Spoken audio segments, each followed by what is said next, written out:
Namaskaram and welcome to GSTify India. I am Lakshmi, bringing you an important GSTN advisory regarding major enhancements in the e-way bill system. GSTN has introduced significant changes in the e-way bill portal aimed at improving data integrity and strengthening traceability of goods movement.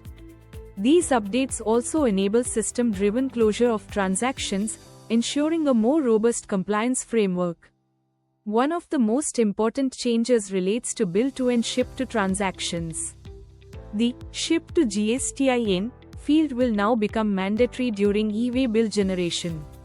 Where the consignee is an unregistered person, taxpayers must enter URP in the Ship to GSTIN field. GSTN has also introduced a new voluntary e-way bill closure facility. This allows closure of the e-way bill once delivery of goods has been completed. The e-way bill may now be closed by the supplier or the recipient. It can also be closed by the transporter or an authorized person whose mobile number has been registered for closure purposes. Closure can be performed either e-way bill-wise or date-wise through the portal. You can navigate these options directly on the portal dashboard for efficient transaction management. A dedicated mobile number can now be provided specifically for closure purposes.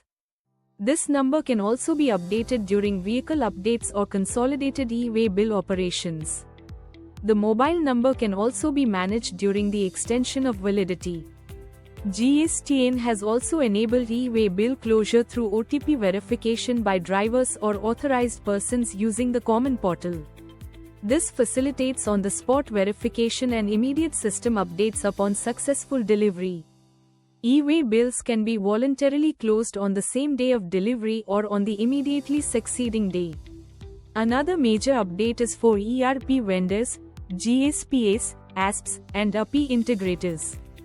Necessary API changes have already been released in the sandbox environment. These changes are scheduled for production rollout on 15 June 2026. Stakeholders are advised to review updated API specifications and conduct testing in the sandbox environment. It is essential to complete all configuration changes before the implementation deadline. GSTN has further advised taxpayers to familiarize themselves with the revised workflow and ensure compliance readiness. Conduct thorough internal testing of your systems to avoid disruptions during the live transition. These enhancements are aimed at making the e-way bill ecosystem more transparent, traceable, and system-driven.